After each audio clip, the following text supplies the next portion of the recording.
सत्पुरुष बताते स्वरूप का ज्ञान। सत्पुरुष बताते स्वरूप का ज्ञान, तब होए स्वयं का भान। आत्मस्वरूप पर दृढ़ होते तो, आत्मस्वरूप पर दृढ़ होते तो हो जाते पर्याय में भगवान। ओम सजात्म स्वरूप परम गुरु शुद्ध चैतन्य स्वामी ने नमः। ज्ञानार्णव में आगे बढ़ते हुए अनाहत ध्यान उसमें बताने का प्रयास कर रहे हैं। पदस्थ ध्यान उसमें बता रहे हैं। इस अनाहत नाम देव में किया है स्थिर अभ्यास जिन्होंने, ऐसे सत्पुरुष इस दिव्य जहाज के द्वारा संसार रूप घोर समुद्र को तीर कर शांति को प्राप्त हो गए हैं। फिर इसका चिंतन अन्य प्रकार से कहते हैं कि फिर एकाग्रता को प्राप्त होकर चित्त को स्थिर निश्चल करने के लिए उसी अनाहत को अनुक्रम से सूक्ष्म ध्याता हुआ बाल के अग्रभाग समान ध्यावें। उसके पश्चात गलित हो गए हैं समस्त विषय, जिसमें ऐसे अपने मन को स्थिर करने वाला योगी उसी क्षण में ज्योतिर्मय साक्षात जगत को प्रत्यक्ष अवलोकन करता है। इस अनाहत मंत्र के ध्यान से ध्यानी के अणिमा आदि सर्व रिद्धियाँ सिद्धियाँ होती है और दैत्यादिक सेवा करते हैं तथा आज्ञा और ऐश्वर्य होता है, इसमें कोई संदेह नहीं है। तत्पश्चात क्रम से लक्ष्यों यानी लखने योग्य वस्तु को से छुड़ाकर अलक्ष्य में अपने मन को धारण करते हुए ध्यानी के अंतरंग में अक्षय तथा इंद्रियों के अगोचर ज्योति अर्थात ज्ञान प्रकट होता है। इस प्रकार लक्ष्य के अनुसार लक्ष्य का अभाव कहा गया, सो आचार्य महाराज उत्प्रेक्षा से कहते हैं कि उस अलक्ष्य में स्थिर रहने वाले मुनि के वांछित कार्य को मैं सिद्ध हुआ मानता हूँ। इस अनाहत तत्व अथवा शिवनामा तत्व का अवलंबन करके मनीषी गण अनंत क्लेश सहित संसार रूपी वन से पार हो गए। इस प्रकार मंत्र राज और अनाहत दोनों मंत्रों के ध्यान का विधान कहा है। अब प्रणव मंत्र यानी ओंकार के ध्यान का विधान कहते हैं। हे मुनि, तू प्रणव नाम अक्षर का स्मरण कर अर्थात ध्यान कर, क्योंकि यह प्रणव नाम अक्षर दुख रूपी अग्नि की ज्वाला को शांत करने के लिए मेघ के समान है तथा वांग्मय यानी समस्त श्रुत के प्रकाश करने के लिए दीपक है और पुण्य का शासन है। इस प्रणव से अति निर्मल शब्द रूप ज्योति अर्थात ज्ञान उत्पन्न हुआ है और परमेष्ठी का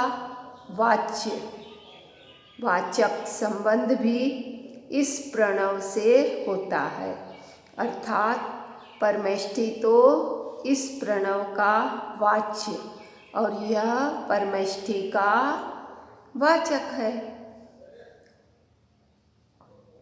ध्यान करने वाला संयमी हृदय कमल की कर्णिका में स्थित और स्वर व्यंजन अक्षरों से बेड़ा हुआ उज्ज्वल अत्यंत दुर्घर्ष देव और दैत्यों के इंद्रों से पूजित तथा झरते हुए मस्तक में स्थित चंद्रमा की लेखा यानी रेखा के अमृत के आर्दित महाप्रभाव संपन्न कर्म रूपी वन को दग्ध करने के लिए अग्नि के समान ऐसे इस महातत्व महाबीज महामंत्र महापद स्वरूप तथा शरद के चंद्रमा के समान गौरव वर्ण धारक ओम को कुंभक प्राणायाम से चिंतवन करें। अब इसका विशेष विधान करते हैं। यह प्रणव अक्षर गहरे सिंदूर के वर्ण के समान अथवा मूंगे के समान चिंतवन किया हुआ मिले हुए जगत को क्षोभित करता है तथा इस प्रणव को स्तंभन के प्रयोग में सुवर्ण समान पीला चिंतवन करें और द्वेष के प्रयोग में कज्जल के समान काला तथा वश्यादि प्रयोग में रक्त लाल वर्ण और कर्मों के नाश करने में चंद्रमा के समान श्वेत वर्ण का ध्यान करें। इस प्रणव अर्थात ओंकार मंत्र के ध्यान का विधान कहा। अब पंच परमेष्ठी के नमस्कार रूप मंत्रों के ध्यान का विधान कहते हैं। पंच परमेष्ठियों को नमस्कार करने रूप है लक्षण जिसका ऐसे महामंत्र का चिंतवन करें, क्योंकि यह नमस्कारात्मक मंत्र जगत के जीवों को पवित्र करने में समर्थ है। स्फुरायमान निर्मल चंद्रमा की कांति समान 8 पत्र से शोभित जो कमल है उसकी कर्णिका पर स्थित 7 अक्षर के नमो अरहंताणम मंत्र का चिंतवन करें। एक एक अक्षर अपनी आँखों के सामने बंद आँखों से दिखाई दे और फिर नमो अरहंताणम का चिंतवन करें और उस कर्णिका से बाहर के 8 पत्रों में से 4 दिशाओं के 4 दलों पर नमो सिद्धाणम नमो आयरियाणम नमो उवज्झायाणम नमो लोए सव साहुणम ये 4 मंत्र पद और विदिशाओं के 4 पत्रों पर सम्यक दर्शनाय नमः, सम्यक ज्ञानाय नमः, सम्यक चारित्राय नमः, सम्यक तपसे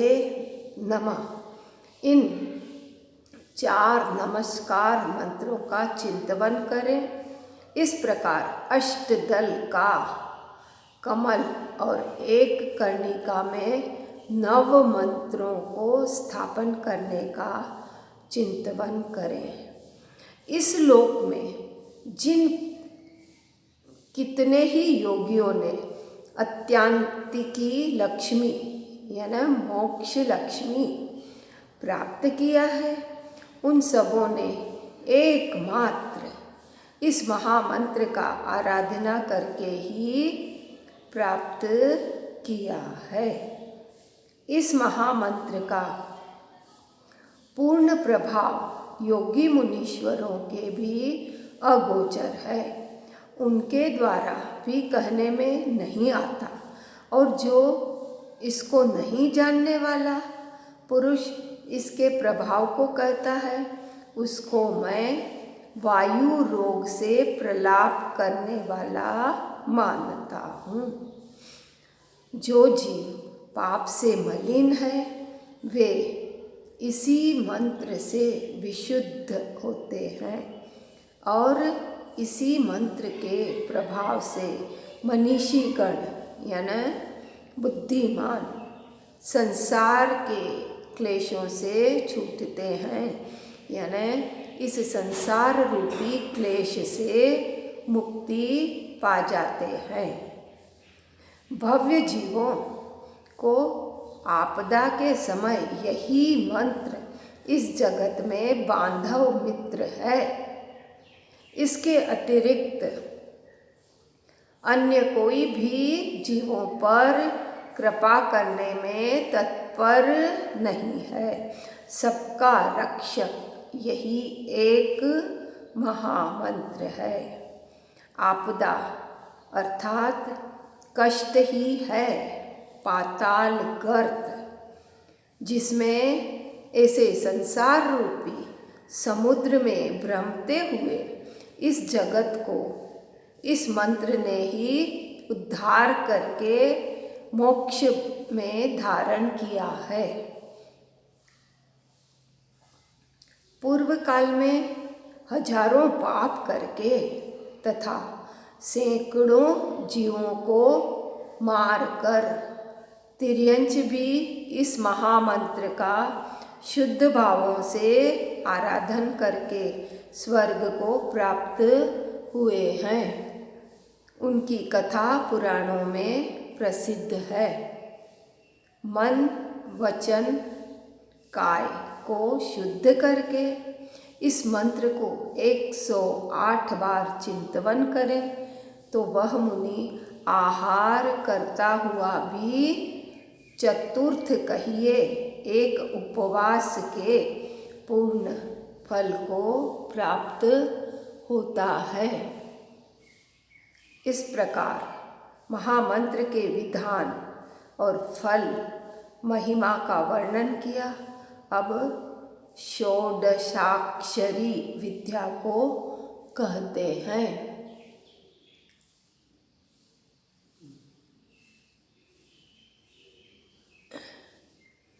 हे आत्मार्थी बंधुवर, इसे सुनकर समझकर इस पर चिंतन करें कि महामंत्र का जो महत्व बताया है उसमें वैसे तो यह पांचों मंत्र मेरी ही अवस्था है, यानी आत्मा की अवस्था ही है, पर उसमें एक एक अक्षर का ध्यान करते हुए अपने स्वरूप में स्थित होने का प्रबल पुरुषार्थ करें। इन्हीं भावनाओं के साथ ओम नमः सिद्धम, ओम नमः सिद्धम, ओम नमः सिद्धम।